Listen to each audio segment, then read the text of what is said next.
Welcome to the UnNoticed Entrepreneur. This show will tell you how to get the recognition you and your business deserve. Our guests share their practical insights and tools which you can use straight away. Your host is international entrepreneur, podcast host, and author Jim James. Hello and welcome to this episode of the UnNoticed Entrepreneur. Today it's feeling a bit damp and wet here in the UK, but luckily we're going to Florida, just outside Tampa Bay. We're going to St. Petersburg to meet Haylee Kalani McDonald. Haylee, welcome to the show. Thank you so much. I'm excited to be here. Well, I'm excited to hear from you because you're going to help us to understand how we can unlock creativity. Now, that's not something that entrepreneurs often really think about, being creative beyond maybe the product or the service they develop. So you're going to help us to understand how we can unlock our creativity, but also how we can create processes around creativity, if I understand you rightly. And that's going to really help us to unlock some of the value. We're also going to talk about things that don't work because you're a communications consultant over there in Florida. So Haylee, tell us a little bit about yourself and then tell us, what is creativity and why does it matter to the unnoticed entrepreneur? Yes, I have always been very creative ever since I was a kid, and I'm a big believer that everybody is creative inherently. And if you look back at your childhood, you'll remember just how creative you were. But I was the kid that would come up with magic tricks. They weren't very good, but I had fun and loved arts and crafts. And as I was getting older, the friends that I did have would come to me and I was the go-to person for problems, basically. Can you help me with this? What do I do here? I'm going through XYZ and I'm stressed out. Be that support system for me. And I had always been interested in helping people in some way, shape, or form through creativity. And what that looked like for me at the time when I was younger was music. And I knew that music was a great avenue for emotional outlet or creativity and just getting a lot of what was in our head out to other people. And through that process, really brings people together. And so I had actually worked in a recording studio in Seattle, Washington, and I was doing audio engineering and music production as an internship, and I was learning all about these studio tools and music and how to piece pieces of music together. And there were so many talented people that I was surrounded by, and almost every single one of them really struggled to make any sort of money off of the thing they were most passionate about and the most talented about or in. And that led me on the journey of figuring out, well, how can I bring attention to this talent? And that snowballed into the world of marketing.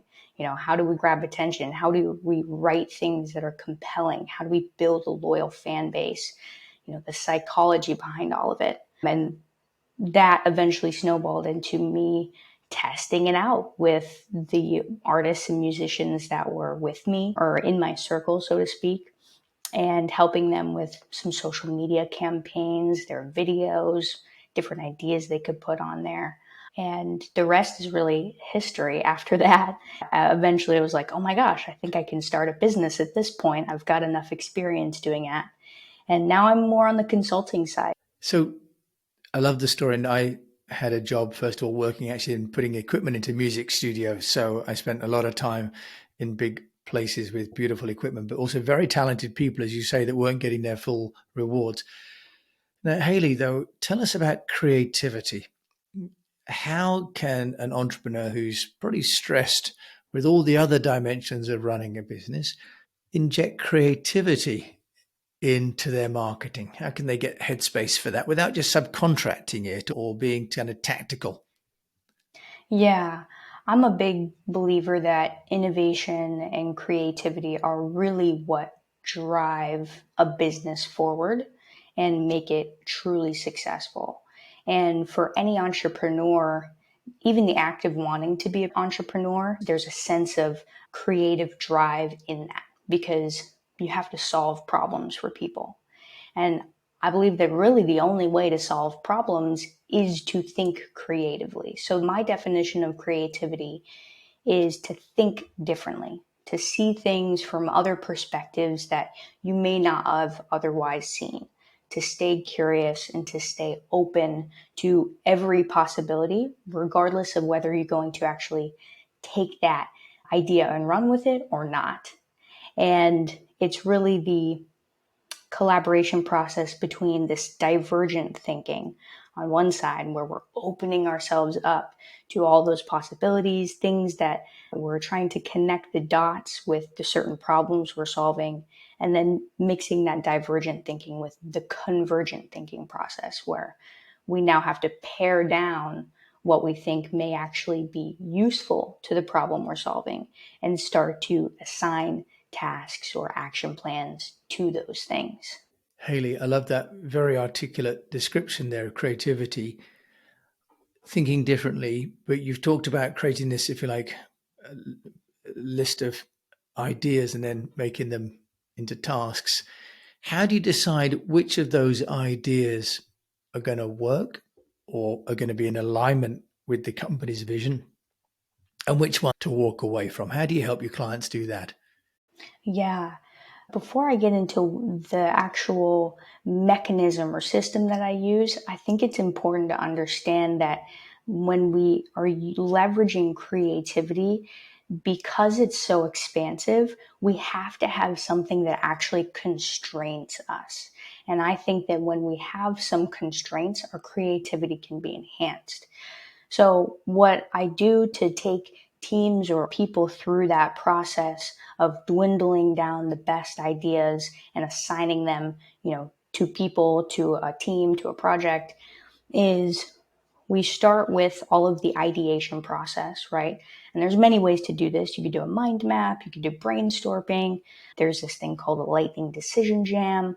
And then what we do is we really prioritize the best ideas.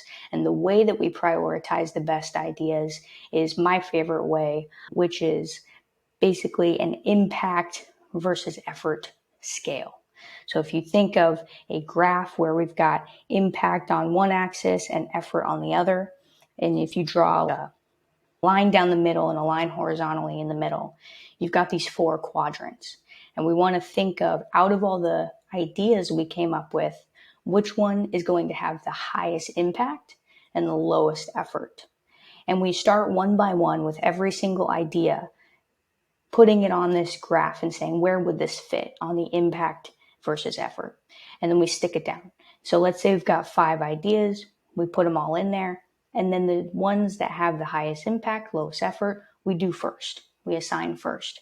Anything that is high impact and high effort, that's something that's going to take a bit more time to put into. So that's going to be more of a project, which can be broken down even further into steps on how to go about finishing that project. Anything else, right? Let's say it's low impact but low effort. That's more of a task, something that we can just do maybe 2 minutes or less, 5 minutes or less, and it just gets done. It's part of our daily actions. And then anything else that's low impact and high effort, we just forget about it. Put a pin in it for now. It's clearly not that important. So that's the process that I go through with myself and with teams to really figure out of all these ideas that we have, which ones are going to be the most beneficial and how to actually figure out which ones to focus on first. Haylee Kalani McDonald, that's fantastic. And so you've got a really interesting combination of the creative and the logical working there with you and your clients. You mentioned a lightning jam, I think it was called. I've never heard of that before. I've heard of things like the De Bono 6 hats. What is the lightning jam? Yeah. So the LDJ, or a lightning decision jam, it's something you can Google. So I definitely encourage anybody who's interested to check it out more in depth. It's not something I came up with. I believe the person who came up with it, or the company, was AJ and Smart. And it's really a design thinking process. So perfect example of merging creativity in with the logical process. And what it is, can be anywhere from 15 minutes to 90 minutes. So it's something that we're compressing what would probably be a meeting or a brainstorm into something that's very short and efficient.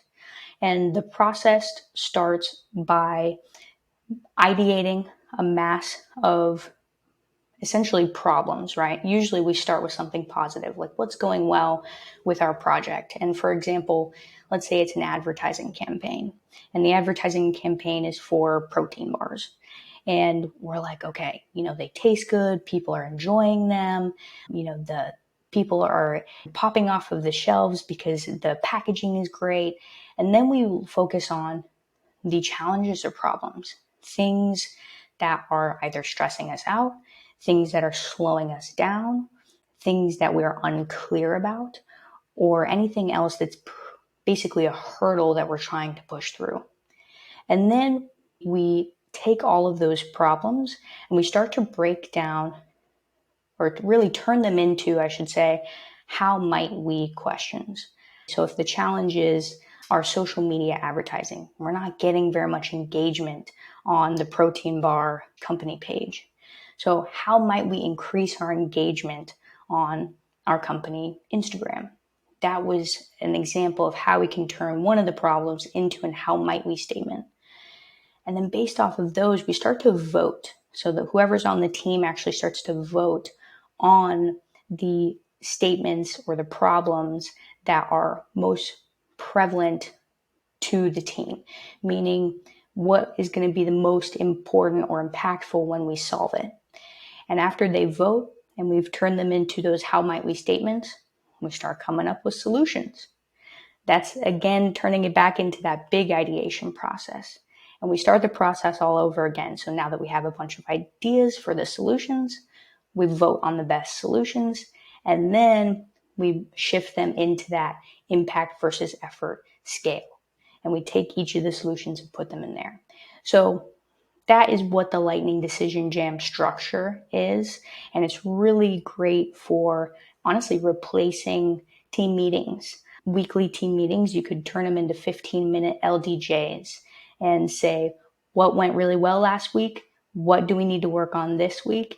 How are we going to do that? And then picking the solutions that are best to do that moving forward. Haylee, you've mentioned here, a lot of teamwork. Is your position that people can be creative only in a team or on their own? What's your view on that? I love that you asked that question. I don't know if I've ever been asked that before, but I believe that creativity is enhanced by working with other people. I think that there is, a collective intelligence that we really tap into by working with other people on projects. And if I can come up with 10 ideas, two people can come up with 1,000 ideas because we're bouncing things off of each other, and that sparks a domino effect or a ripple effect of new possibilities. So I think that absolutely we can be creative as individuals, but if you're looking to go really far, it's just like that famous quote, go together. You can do it alone, but it's going to be more enjoyable. You're going to be more successful doing it with other people. Okay, yeah, I think that's absolutely great. And being present with people as opposed to just Zoom, I think as well is helping people to get energy from each other as well, isn't it? Haylee, what examples do you have of creativity not working? Because, as a consultant in the creative industries, people would say, well, of course, Haylee would say you need to be creative, but there must be some examples of when creativity doesn't work, because creativity isn't the end in itself, is it? It's supposed to be helping the business. So can you give us one or two examples of how creativity cannot serve a business? Sure. One of the examples that comes to mind is when I was working with this band in Seattle, and the band was super creative. I mean, they played music, right? So they've got a lot of creative energy flowing. And because of that, they had so many ideas.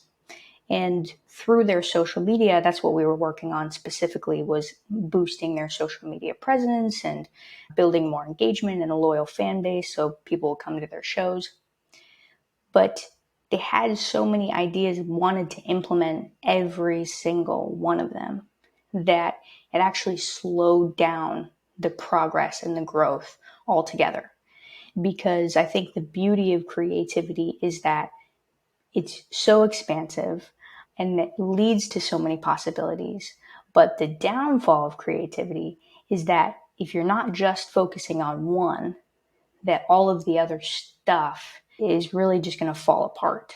And if you're trying to segment your social media ideas or your content ideas into hundreds of little things, then all of it kind of gets muddled. There's no one thing that's doing really well. So when creativity doesn't work is when it's not pared down by constraints, by saying, okay, this is the one thing out of the ideas that we had that we're focusing on. I think that if there's too much creativity, then the balance is off. Right. That's fantastic. And what about when people are doing things that are sort of creative, but maybe seem a bit kind of at odds with their brand? I mean, every now and again, we see sort of a lawyer on TikTok, for example, dancing, and people are commenting on it because it seems kind of at odds with the perception. What's your view of alignment and creativity? I think that it really has to feel like it makes sense to you, especially if you are a solopreneur or the face of a brand, then people are going to get to know your personality. And where it gets tricky is when you're looking into marketing or you have a team and they're very focused on tactics and strategies. For example, that TikTok lawyer is a great example. You know, their social media team was probably like, get on TikTok, do some cool trending dances and sounds, and that will help boost your reach. But if that doesn't feel authentic, or if anybody who really knows that person or even doesn't know that person, you can just tell that when they're doing those dances or when they're doing those trending sounds, that there's not enough of an authentic energy there. It feels off because it is off. It's not something that person would normally do. But that doesn't mean that you can't follow tactics and strategies that are in alignment with who you are, right? So instead of trending dances and sounds, moving into more of an overarching trend of like asking people questions on the street, right? So that's an example that may feel more authentic to that lawyer on TikTok rather than doing some dances. Very nice. So being in alignment and being authentic. Haylee, you've moved to St. Petersburg from Seattle as an entrepreneur. How have you been getting yourself noticed? There's been a few ways. The main way is getting integrated with my community in person. There's a lot of events going on here. It seems like there's an event every single day. And so getting out into the community and meeting people and understanding what they do for work and what their dreams are has been a large proponent of that. And I would say podcast is actually another one. I just found out about a local podcast, and I think that they're up and coming now, where it's just a podcast that is specifically about St. Petersburg, Florida. And they talk to business owners here. They talk about events going on here, all of the cool, fun things about St. Pete. And so I think that's been a really interesting way that, you know, you can amplify your own community. And then for me, being on podcasts in general is reaching audiences that I may not have ever reached before. Yeah. And how are you finding out about those podcasts, Haylee? What tools are you using? Yeah, I use Matchmaker FM. That's been my favorite tool. It's super friendly and easy to use, and the searching makes it very simple to find the specific topics that resonate with me and what I do for work. And I'll reach out to them on a message. They make the DMing super easy. And I'll first listen to the podcast, make sure it's a good fit. And then I'll tell them all the things about that I love about it. And I'll give them more information on me and really, cross my fingers, so to speak, that authenticity came through and they're excited to have me on the show. Well, your authenticity came through on the pitch to me, so I appreciated that all the way. Well, the warmth of Florida came through on the email, Haylee. If you want to find out more about you, Haylee Kalani McDonald, where can they do that? Yes, the best place to connect with me is most likely LinkedIn. You can find me under Haylee Kalani MCD, and I post tips, advice, resources, content on there. And you can also DM me. My website's linked on my LinkedIn. So all that good stuff. Haylee, thank you so much for joining me and talk about creativity, which is something we've really not talked much about on the UnNoticed Entrepreneur before. So thank you for reaching out and sharing that today. Thank you. It was a pleasure. I had a lot of fun. Good. Yeah, me too. So thank you. Hopefully you listening wherever you are today to the show have also had fun and found it interesting. And Haylee and I were talking about creativity there. And she was talking before about finding creativity when you're working with others. So don't let yourself get locked away in the office trying to think about creativity. Find other people, take some exercise, take some social time to be creative. That's when the best ideas happen. So I hope you've enjoyed this podcast with me, Jim James, here in the UK, and today, Haylee in Florida. Wherever you are, please do share this show with a fellow UnNoticed entrepreneur. And if you've enjoyed it, please do review the show on your player, because it really, really helps. Lets me know as well what you think about this show. And until we meet again, I just encourage you to keep on communicating. Thanks for listening.